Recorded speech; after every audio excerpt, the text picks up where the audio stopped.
Olá, amigos do Baíse!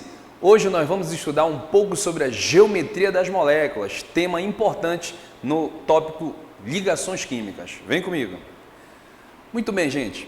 No estudo das ligações químicas, nós temos a ligação iônica, a ligação covalente, nós temos a ligação metálica, nós temos as forças intermoleculares, mas antes de chegar nas forças intermoleculares, é necessário que você tenha uma ideia sobre a geometria das moléculas.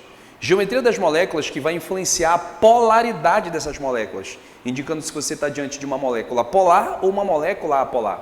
Porque dependendo dessa polaridade, as moléculas podem interagir mais fortemente ou fracamente uma com as outras. São as forças intermoleculares. Isso vai influenciar nos seus pontos de fusão e ebulição. Portanto, o tópico que nós vamos falar agora, ele é um pré-requisito para estudar polaridade, que vai influenciar nas forças intermoleculares, que vai acabar por influenciar em algumas propriedades físicas dos materiais. Tópicos muito importantes nos principais concursos de vestibulares que nós temos no Brasil. Portanto, vamos fazer um esquema bem resumido aqui, geometria das moléculas, daquilo que principal que costuma aparecer nas provas. Repare só.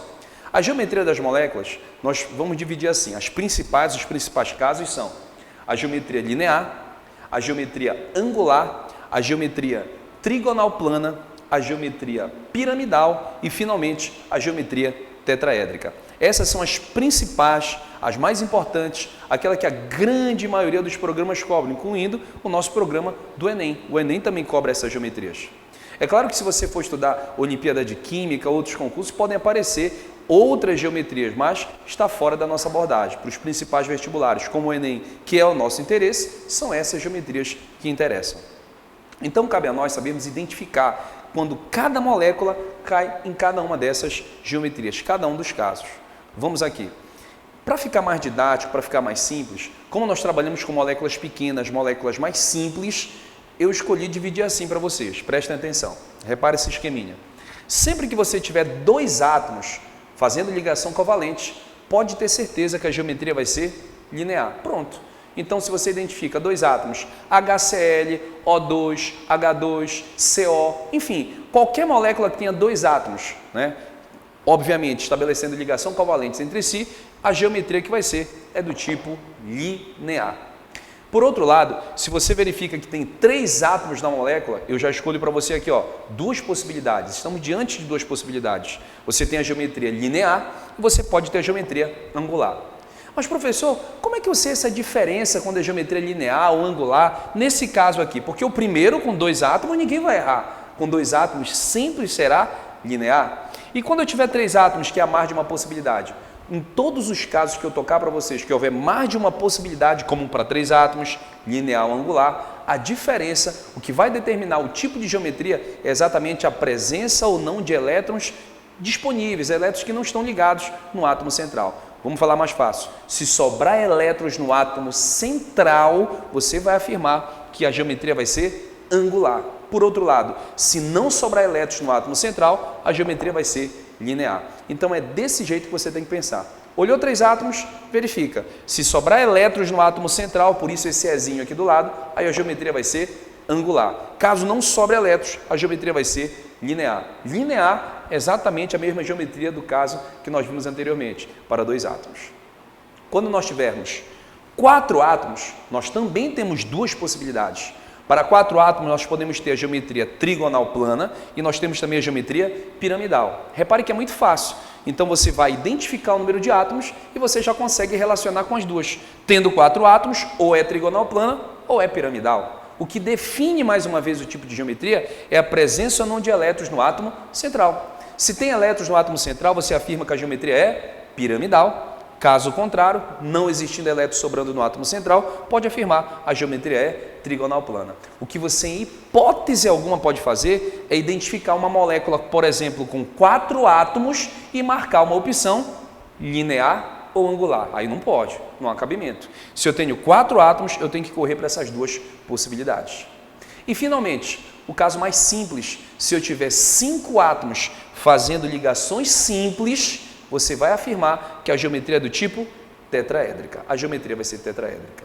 Agora, como você pode ver, na aplicação das nossas regras, vamos aos principais exemplos. Então, com base nesses exemplos aqui, é necessário que você repita em casa, olhe as regras aí, dê um pause, por isso que é legal a videoaula, você pode com calma dar um pause, volta à aula, ver de novo a explicação para nós aplicarmos aqui nos exemplos.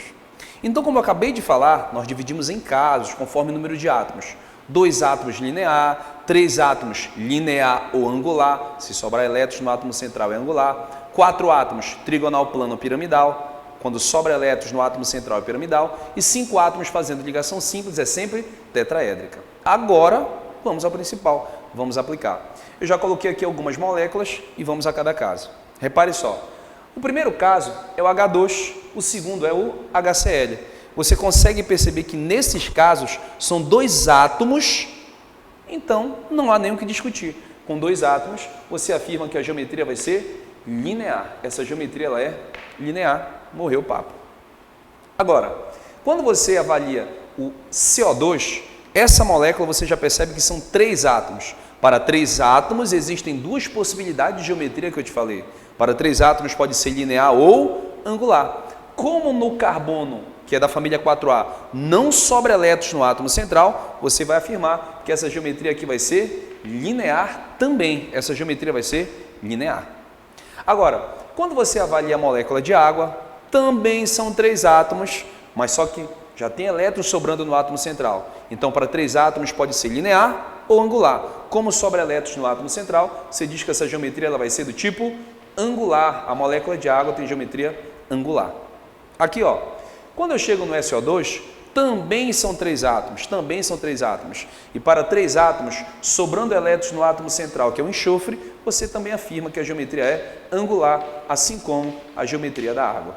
Note, fique aí como os principais exemplos de geometria angular. Quando você estiver diante de geometria angular, quase sempre o átomo central pertence à família 6A. Quase sempre o átomo central pertence à família 6A. Quase sempre, tá?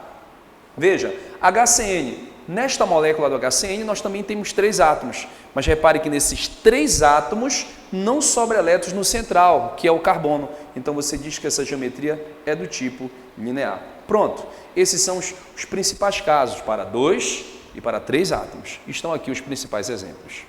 Agora, observa comigo, observa com muita calma os próximos exemplos. Mudam o número de átomos. Repare, o BF3 nós já temos 4 átomos. Para 4 átomos, nós vimos que há 2 possibilidades. A geometria pode ser do tipo trigonal plano ou pode ser piramidal. Claro que vocês lembram que a piramidal é que sobra elétrons no átomo central. A piramidal sobrando elétrons no átomo central, você percebe que no BF3, o boro, átomo central, não sobrou elétrons nele. Então, você diz que essa geometria vai ser do tipo trigonal. Essa geometria vai ser trigonal. BF3 é trigonal. Repare, NH3, amônia, também são 4 átomos, mas já sobra elétrons no nitrogênio, que é o átomo central. Sobrando elétrons para 4 átomos na molécula, pode afirmar, essa geometria vai ser do tipo piramidal. Geometria piramidal. Geometria piramidal.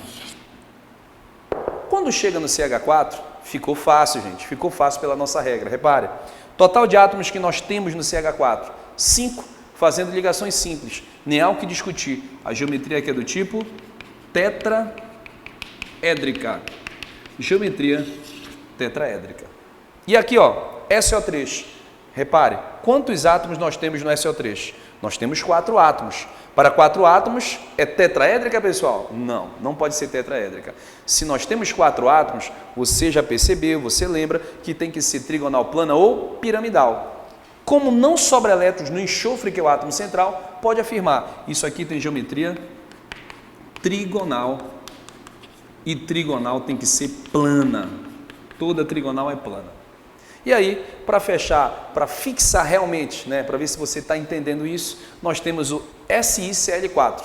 A molécula do SiCl4, nesta molécula aqui, você vai afirmar total de átomos, 5, 1 silício e 4 átomos de cloro, totalizando 5. Se são 5 átomos fazendo ligações simples, não há o que discutir. Essa geometria é do tipo tetraédrica.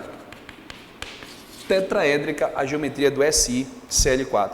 E finalmente, esta molécula CH2O, esta molécula tem um carbono, 2 hidrogênios e um oxigênio, totalizando O quantos átomos? 4. E para 4 átomos ficou fácil demais. Para 4 átomos, ou é trigonal plana ou é piramidal. E o que nós vamos escolher se não sobra elétrons no átomo central? Tem que ser trigonal plana. Essa molécula tem geometria trigonal plana. Então, meus amigos, isso aqui foi um resumo, né? Mas um resumo que não vai comprometer o seu estudo. Isso aqui vai facilitar o seu estudo, bem dinâmico, bem rápido, né? Dos principais casos de geometria das moléculas e aqui com os principais exemplos. Eu espero que você tenha entendido e aguardo você no próximo encontro. Até lá!